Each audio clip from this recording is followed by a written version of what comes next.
Thanks for inviting us in. It's now 6 o'clock, and tonight police are blaming bad blood between two Honduran families for a deadly shootout in Lawrence last weekend. Tonight, 2 men are under arrest, and both of them currently in custody at the Marion County Jail in connection with the triple homicide. Our Marion County reporter Lauren Kostick tonight breaks down this complicated case and what triggered this feud that started hundreds of miles away.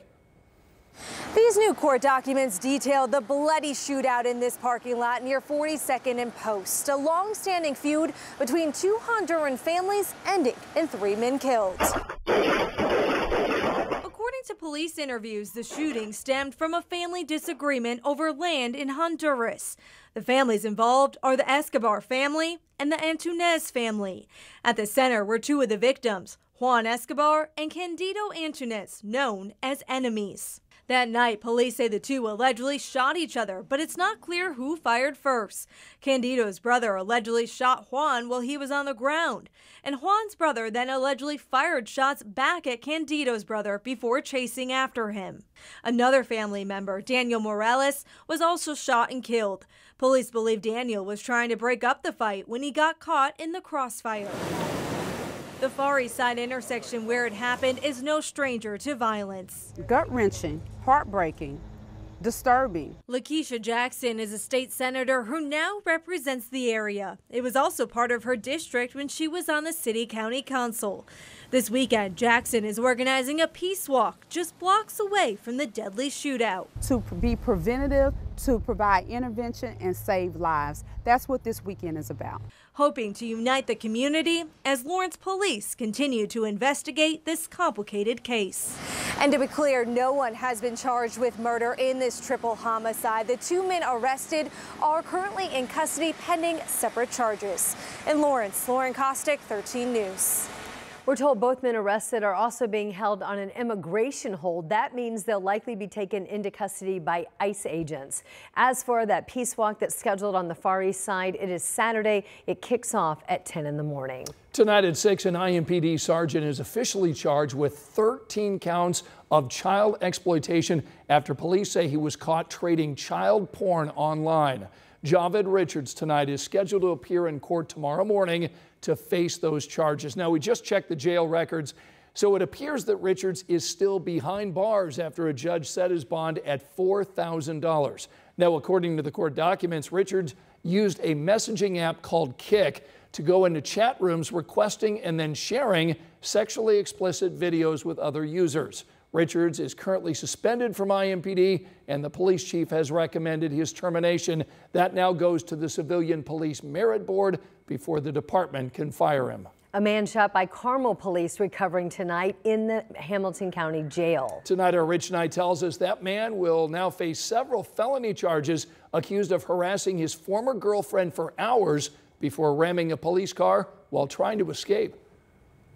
Carmel police responded to the Avon Apartments on Old Meridian Street on Sunday evening, August 11th, about 7:45. A woman said her former boyfriend, Daniel Castillo, was at the complex and harassing her.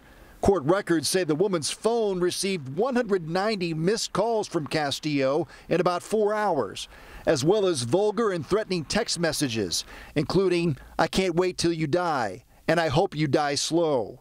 According to court records, Castillo knocked on the woman's apartment door for about 20 minutes. She lives there with another man. She and her roommate were so frightened that they retreated to a bedroom, locked the door, and called police. Police say they located Castillo sitting in a blue Dodge Charger on the 3rd floor of the apartment parking garage. Officer Pablo Navarrete blocked the Charger with his police SUV. Castillo allegedly ignored orders to get out of the Charger, then turned the wheel toward the officer and rammed the SUV. Police say the Charger kept spinning its wheels trying to get free. That's allegedly when Officer Navarrete fired 3 shots through the windshield, hitting Castillo in the right shoulder area. Castillo faces 8 criminal charges. In Carmel, Rich Knight, 13 News. Police just announced dozens of arrests in a narcotics sweep that went down across Johnson County on the south side.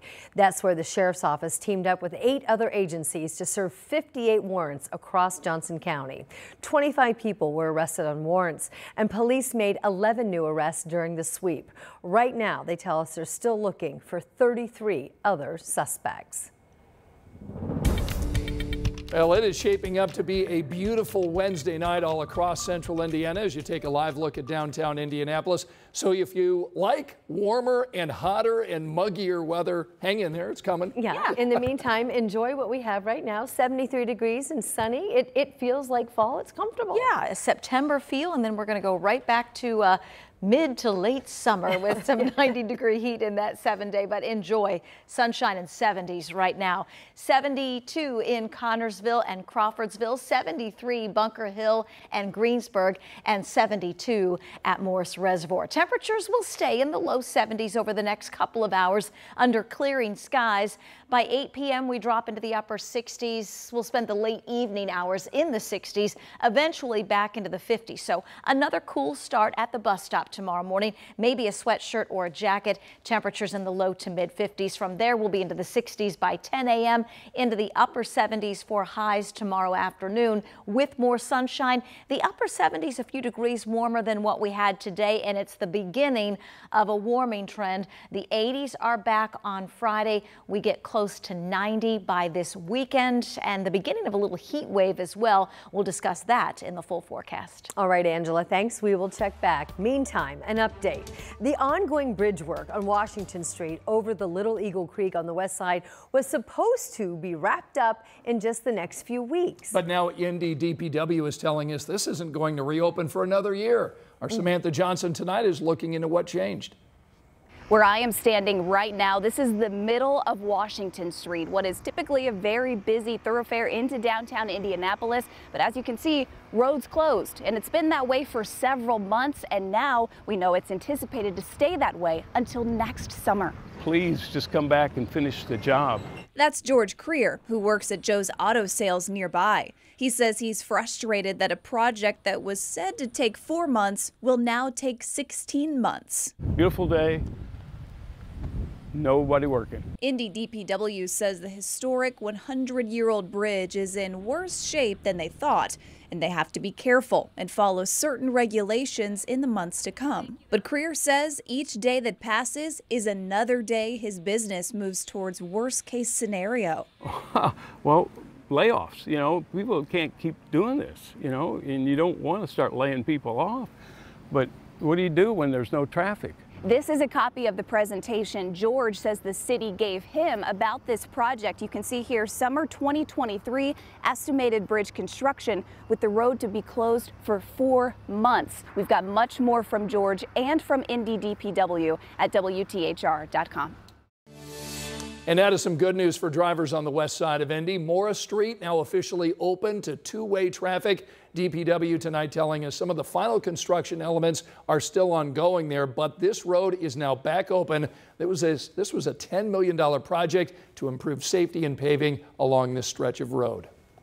Still ahead on this Wednesday evening, a crisis hitting Hamilton County's Humane Society. Tonight, the shelter shares the desperate action that they might have to take if hundreds of animals don't soon find homes. Angela. And our weather pattern is going to heat back up. Ann and Scott, along with a climbing muggy meter and when a storm chance returns in the 7-day. But first, a massive bust of stolen car batteries. And now local police are now tying the suspects to a crime reported hundreds of miles away. It's ahead.